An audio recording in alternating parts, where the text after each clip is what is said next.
Inang adlaw nagsasalinurog kita han putli nga kasing-kasing han baraan nga Berhen Maria.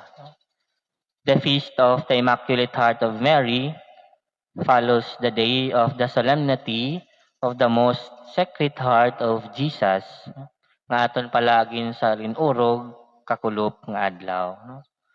They are connected to each other. They are linked to each other.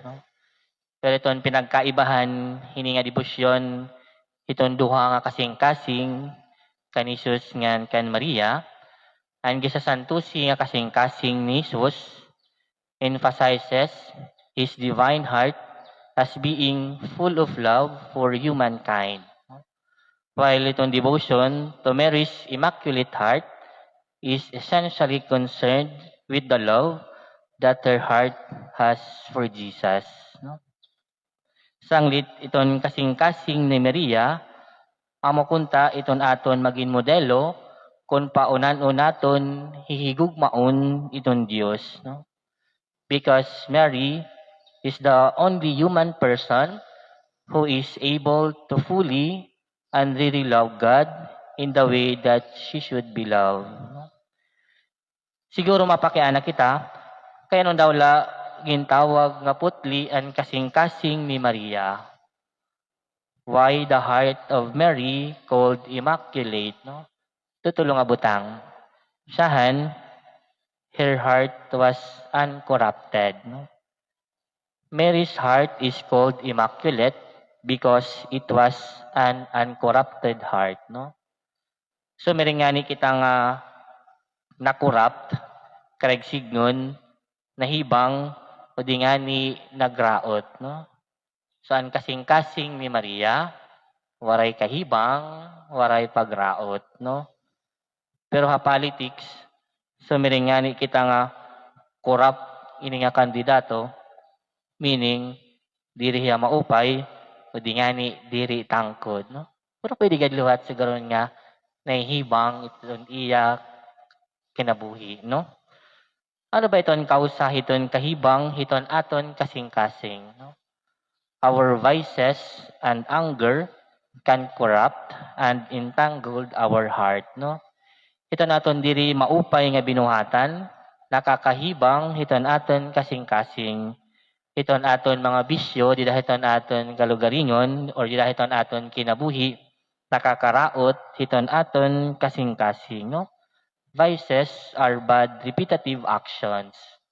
Iton aton pag pinakaraot hiton ibang tao, iton aton pag pinanlibak, iton aton pag pinanbantayon hiton kinabuhi hiton iba, iton kasobra naton hin kaipahon ngadto hiton ibang tao, iton aton sobrahin kamapahinatas-on, and when we are too judgmental, our heart are being corrupted because all of these are vices.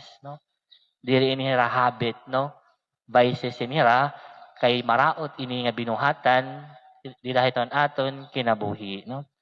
Iton aton gihapon sobrahin kaaring tanon ngan kamaisog, in pwede gihapon makahibang hiton aton kasing-kasing.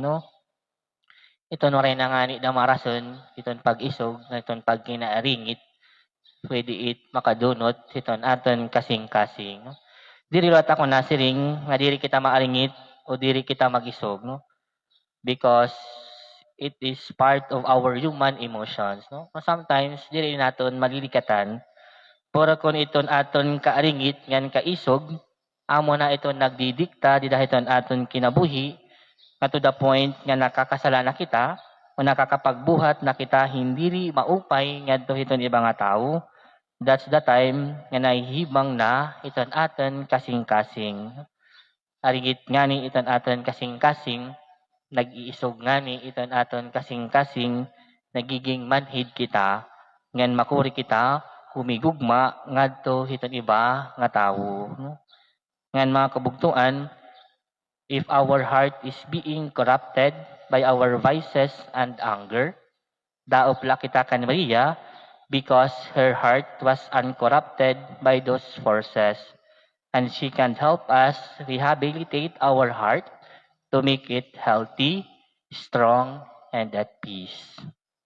Ikaduha, her heart was clear and open to God. No? Mary's heart was immaculate because it was clear and open to the Father, Son, and Holy Spirit. No? Kareg signon, andam hi Maria magsunod han kaburuton han Dios. No? Putli an kasing-kasing ni Maria kay permi hiya nagsusunod han kaburuton han Dios jidahan iya kinabuhi. Never was a time that Mary did not obey the will of the Father. Tubtub han iya pagkarawat nga maging iroy han Dios. Sanglit pasalamat kita kan Maria nga permi abrido an iya kasing-kasing han kaburuton han Dios. Kay kun waray mag-yes si Maria nga maging iroy han Dios, bangin diri kita natatalwas. Bangin waray naton Pasko, bangin waray naton Christmas break, bangin waray naton mga bonus, no? Sanglit pasalamat kita kan Maria. O sa gihapon nga pagsunod han kaburuton han Dios, amo ang diri pagsupak han iya mga sugo. No? Putli ang kasing-kasing ni Maria, dara kay waraya supak han mga sugo han Dios. No? Nga namo liwat ini iton ayat haaton nga tanan. Iton diri pagsupak, iton mga sugo iton Dios, para maging putli iton aton kasing-kasing. No? Nasiring ang Dios nga diri kita pumatay, nga diri kita pumatay. No? Sanglit na abuyan nga ni kita hiton death penalty o di nga ni hiton abortion, kareg signon nga nasupak kita hiton sugo hiton Dios. Sanglit diri nagiging putli iton aton kasing-kasing. No? O sa liwat nga sugo hiton Dios nga nasiring, kinahanglan diri pagbulagon hintaw ang ginusahan Dios. No? Yan nga panahon, usa nga mga hot issue, yan na, amo iton divorce bill. No? Ini nga divorce bill, usa ini nga paghibang hiton pamilya, ngan kasagrado hiton kasal. Damo nga mga kongresista an inabuyon hini nga divorce bill. No? Kung kita na abuyon hini nga pagbulagon hintawo han ginusahan Dios, iton aton kasing-kasing nagiging mahugaw. Kay kareg signon, nasupak kita hiton sugo hiton Dios. No? Ngan mga kabugtuan, if we find it difficult to obey God's will and commandments, let us come to Mary. Mary can help us be open to God's word and will. No? And lastly, her heart was sinless. No? Mary's heart was immaculate because it was never touched by sin. No? And kasing-kasing ni Maria, waray kadum iti hinsala. No? Itan tao nakakasala nga ni ambot kon nakakabati nakamuhiton rason nga nasiring magaano man ako kay tao man laak hini. Nakakasala nga ni kita, madanay amo iton aton na ibabaton, no? Kay tao man la ako. No? But we should always be remember, hi Maria, tao, sugad ha aton, pero pinili diri makasala.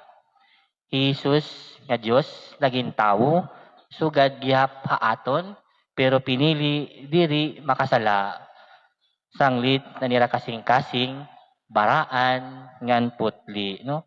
Sanglit mga kabugtuan, kung kita sige iton pag pinakasasala, kung kita nag-uukoy di dahiton sala, iton aton kasing-kasing, hinay-hinay nga nahugawan ngan nahihibang. Diri nga ni kita magtalinguha, iton diri pakasala, iton aton kasing-kasing, diri magiging putli. No? Sanglit mga kabugtuan ko dida kan Kristo, ini nga pagsailin urog naton hinilun putli nga kasing-kasing ni Maria, ginaagat kita nga magupoy sugad kan Maria. Her heart was immaculate because it was uncorrupted. She was open to God and her heart was sinless. Amen.